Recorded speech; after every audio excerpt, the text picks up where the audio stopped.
Hey guys, welcome to Superlative Radio. Dylan Stone here with you. Hope you enjoy the following vlog. Hey guys, welcome to another vlog here on Superlative Radio. Today I want to talk about the Canadian election. We're having a federal election here in Canada. We all have to go and vote on, I don't know if it's the 18th or the 22nd or something like that of September. So any day now, pretty much. Or it will, of course, I'm recording this and it's like the 10th or something. So by the time you guys see this, it might be over, it might not be. It depends on when I decide I'm going to put this vlog up. We have a bunch of different parties in Canada. It's not like it is in the US where there's basically your Democrats, your Republicans, and your independents, and that's pretty much it. Like, they don't really have any other parties other than the big two.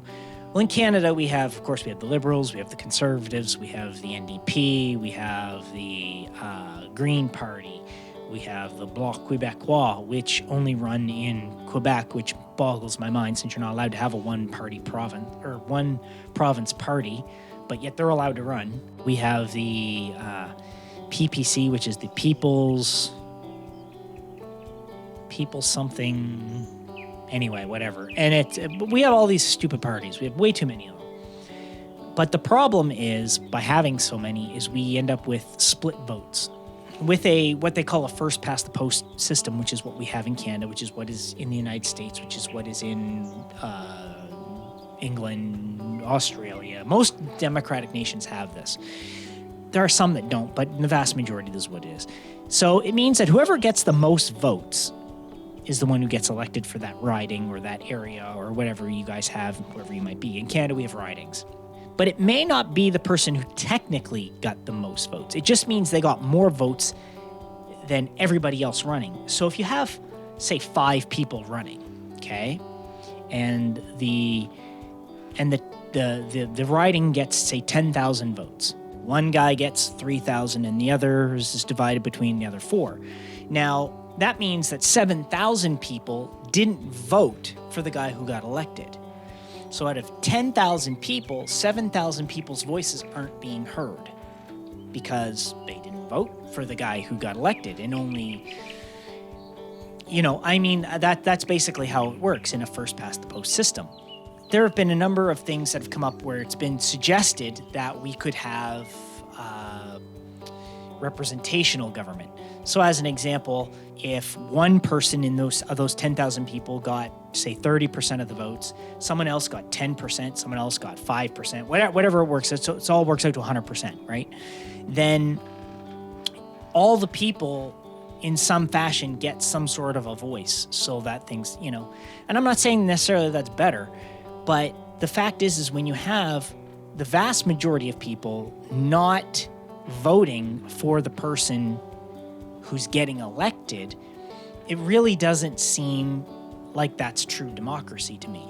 I think that, if we're not going to do a representational style of government, maybe we should look at doing a thing where, okay, if you don't get the majority of the votes in your riding, there has to be another election in that riding until it has been determined that one person has the majority of those votes.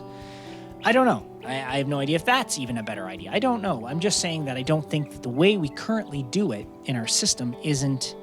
I guess what I'm saying is I don't think that it's true democracy. I think that it's an approximation of it. It might be kind of close to it, but I don't think it actually is. So these leaders, they had their debate. I watched it last night. Or not all of it, but a good chunk of it. And they, of course, they go on and... they've all got their talking points that they hammer out, and they're like blah, blah, blah, blah, blah, blah, blah, blah, blah, blah, all the time. And it's like listening to a bunch of hens in a hen house. Because they're all talking over each other. They're all saying things, and they're not letting each other talk. And the woman who was in charge of moderating, she didn't do a very good job of moderating because she couldn't keep them quiet. So I'm sitting there, and I looked at Kim, and I said, what they should do is they should all have microphones that are on them. So they're not standing in front of a microphone. They're not standing in whatever. They should all have a microphone on them that when their time to speak is up, their microphone is silenced, so nothing can be heard from them. That way, you don't get these people talking over each other. Because I'll tell you, it's very difficult to follow sometimes when there's 5 people all trying to talk over each other. And there's insults being slung around, and there's people being dragged through the mud, and, you know, someone's trying to say, well, you said this, and you said that, and I didn't say that, and I didn't say this. It's very, very frustrating to try to listen to. Because none of them had enough respect for each other to sit there quietly and let that person finish. And then when the other person got to rebut, that first person not to interrupt them. It just blows me away. Because the moderator would say, okay, well, like our Prime Minister is Justin Trudeau, and she would say, okay, Mr. Trudeau, you get to start this one. And they all got to start at different points as the first person to talk. So he would be talking away about his thing, and the other person who was allowed to debate with him in this, they would say, well, okay, it's Mr. this or Mrs. this or whatever. Well, he'd be giving his thing, blah, blah, blah, blah, and then he'd be interrupted. And then it would be blah, blah, blah, blah, blah, blah, blah, blah, blah, back and forth, back and forth, back and forth. You know, and it didn't matter which one of them started. That's how it happened. And I thought, man, what kind of a system do we have if we can't even hear each? And they don't even really talk about their platforms much. They spew a bunch of things out that they think people want to hear. And of course, everything was about the pandemic and, you know, trying to rebuild the economy after and whatever and what have you. And it just, like I said, it was like listening to a bunch of hens in a hen house. All going cackling at each other. I don't know. If you're going to vote, who are you going to vote for? You don't have to comment about it, but I mean, who are you going to vote for? Do you have an idea? Do you know? Do you have a thought in your head? Are you one of those people that looks at the platforms and then decides?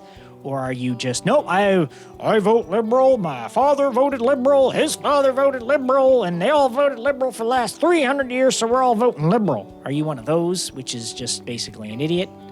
And I don't say that because you're voting Liberal, although the two do go hand in hand. I say that because if you're not actually paying attention to what each person is saying, and I mean, granted, don't get me wrong, they are all politicians, which means they talk out of one side of their mouth while the other side is saying something completely different. That's why you could trust Jean Chrétien, because he had that messed up face. Whatever. Anyway, I'm just saying, you can't ever believe a politician 100%. Because first of all, they talk around the question. They don't actually speak to the question. They don't actually answer the question. They have talking points, which they bring up. So, and you can never trust them 100% because and it's not necessarily as an example to say that a political party doesn't mean what they say when they're going to be elected. But until they get into office and see the problem the last party created, they may not be able to do everything they promised because the last party screwed it.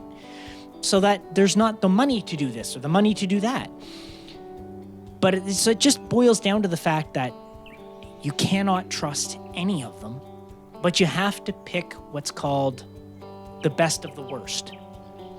You got to pick the one dog that's still a dog, but not as bad as the other dogs. And that's really not a good analogy to use because I like dogs. Whatever. You know what I'm saying. Anyway, we'll catch you guys for another vlog right here, Superlative Radio. See you next time. Hey guys, thanks for watching Superlative Radio. Come back anytime, and when you do, please make sure you subscribe, make sure you leave a comment. We really want to know what you think. We'll see you soon. Take care of yourselves, take care of each other, because that's the way it's supposed to be.